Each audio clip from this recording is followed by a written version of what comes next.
Baru-baru ini, Maulana Abdul Haq Widyarti, seorang pakar kitab Sanskerta, melakukan penelitian dan pengkajian mendalam terhadap sejumlah kitab kuno Buddha di perpustakaan Buddhis di Ceylon, Sri Lanka. Apa yang beliau ketemukan mungkin mengejutkan kebanyakan umat Buddha, juga umat Islam sendiri. Bagaimana tidak, gambaran Sang Buddha Maitreya yang pernah diberitakan oleh Buddha Gautama ribuan tahun yang lalu tentang akan kedatangannya, pada kenyataannya pula pribadi Sang Buddha Maitreya mengarah kepada pribadi Nabi suci Islam Muhammad. Seperti yang pernah kita bahas di video-video terdahulu, Allah Tuhan telah mengutus banyak nabinya di muka bumi ini. Sebagian dikisahkan dalam Al-Quran, sebagian lagi tidak dikisahkan. Baca Quran Surah An-Nisa ayat 164. Bila dikaitkan dengan pernyataan ayat Al-Quran ini, pertanyaan yang muncul adalah, mungkinkah Buddha Gautama adalah salah seorang utusan Tuhan yang tidak dikisahkan dalam Al-Quran? Mengingat riwayat hidup beliau dikenal dengan memiliki semua sifat moral yang tinggi. Tidak hanya itu, lebih jauh, beliau telah mengabarkan akan datangnya seorang nabi yang dijanjikan, dikenal dengan nama Buddha Maitreya. Siapa Buddha Gautama? Sebelum kita membahas masalah ini, penting untuk dijelaskan di sini apa itu makna Buddha. Kata Buddha berasal dari bahasa Sanskerta yang berarti orang yang mendapatkan petunjuk dan cahaya ilahi dari langit. Hal ini identik dengan sebutan kata Nabi dalam Al-Quran. Namun, apakah dia salah seorang Nabi Tuhan atau bukan, hanya Allah yang Maha Tahu. Berdasarkan sejumlah kitab-kitab kuno Buddha yang membahas riwayat hidup Sang Buddha Gautama, bahwa nama aslinya adalah Siddhartha. Beliau adalah seorang pangeran putra Raja Kapilapastu. Kata Gautama merupakan nama marga Siddhartha dari suku Sakya. Beliau lahir pada tahun 563 sebelum Masehi di Lumbini, timur laut India, berbatasan dengan Nepal. Hidup dalam kemewahan kerajaan tidak membuat Siddhartha sama seperti anak-anak lainnya. Di balik jendela istana, justru beliau banyak memikirkan nasib kebanyakan rakyatnya yang hidup penuh dengan kekurangan dan kemiskinan, kelaparan dan kematian. Hal inilah membuat hati Siddhartha merasa sedih, terpukul dan tergoncang melihat penderitaan mereka. Dalam hatinya terbersit kata, keadaan ini harus diubah.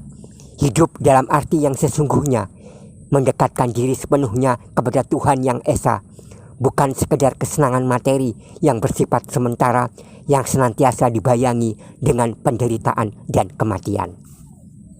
Tatkala Siddhartha berumur 29 tahun, tak lama setelah putra pertamanya lahir, di malam hari yang gelap, di saat istri dan anaknya tertidur lelap, ia memutuskan untuk meninggalkan kehidupan istana, guna menghambakan diri sepenuhnya kepada Tuhan yang Esa.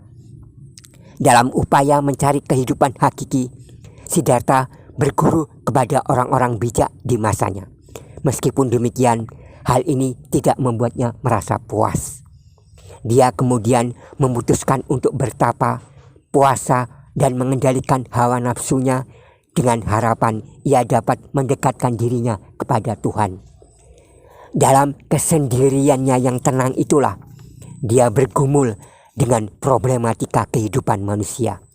Rasa simpatinya kepada penderitaan umat manusia, serta hasratnya yang kuat untuk menyelamatkan mereka, di bawah pohon yang disebut Bo, sejenis pohon berdaun lebar dan buahnya seperti pir, dia menerima rahmat ilahi yang menjadikannya memperoleh gelar cahaya Asia.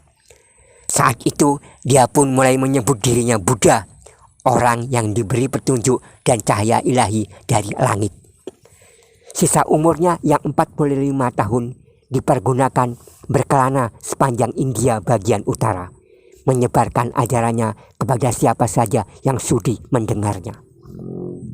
Pokok ajaran Siddhartha Gautama Buddha adalah cinta kasih kepada sesama, seperti kata-katanya dalam kitab Dharmapada. Tidak pernah terjadi di dunia ini kebencian dapat diluluhkan dengan kebencian.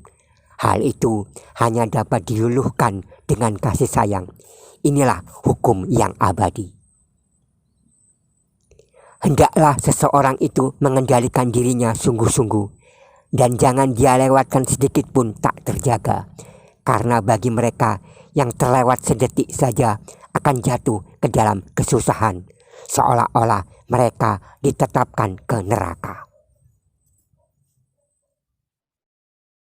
Yang terpenting dari ajaran beliau adalah penyerahan diri sepenuhnya kepada Tuhan Yang Maha Esa. Buddha Siddhartha Gautama menyebut Tuhannya sang pribadi, dalam arti kata yang menguasai seluruh pribadi manusia. Ini sama dengan konsep tauhid dalam Islam. Siddhartha Gautama di dalam Dikkhya Nikaya 2 ayat 120, Buddha berkata, "Aku berlindung kepada sang pribadi." Ini sejalan dengan Quran surah yang ke-72, yaitu surah Al-Jin ayat 22. Qul inni layujironi minallahi ahadun walan ajida min dunihi multahada. Katakanlah, sesungguhnya tidak ada sesuatu pun yang dapat melindungiku dari azab Allah, dan aku tidak akan memperoleh tempat berlindung selain darinya. Juga Quran surah Al-Kahfi ayat 27. Dan bacakanlah apa yang diwahyukan kepadamu, yaitu kitab Tuhanmu. Tidak ada yang dapat mengubah kalimat-kalimatnya, dan engkau tidak akan menemukan tempat berlindung selain kepadanya. Di dalam Dharmapada 25 ayat 380, Buddha berkata, sang pribadi adalah tujuan hidup setiap diri pribadi. Ini sesuai atau sejalan dengan Quran surah Al-Baqarah ayat 46. Alladzina yadhununa annahum mulaku rabbihim wa annahum ilaihi rajiun. Yaitu mereka yang yakin bahwa mereka akan menemui Tuhannya dan bahwa mereka akan kembali kepadanya. Juga Quran surah Al-Baqarah ayat 156, yaitu orang-orang yang apabila ditimpa musibah mereka berkata, Inna lillahi wa inna ilaihi rajiun. Sesungguhnya kita adalah milik Allah dan hanya kepada Allah kita akan kembali.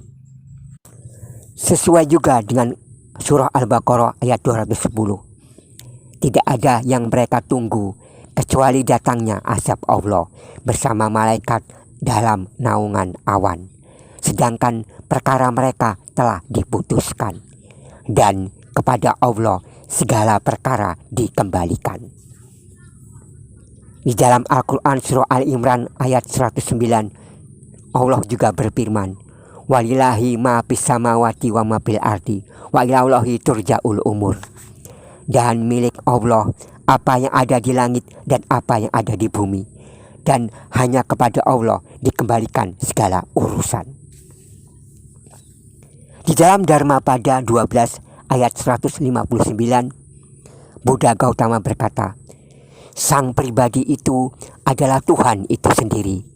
Apakah ada Tuhan yang lebih tinggi dari dia? Bila seseorang mengenal baik diri pribadinya, maka dia akan menemukan satu Tuhan yang esa yang sukar didapat.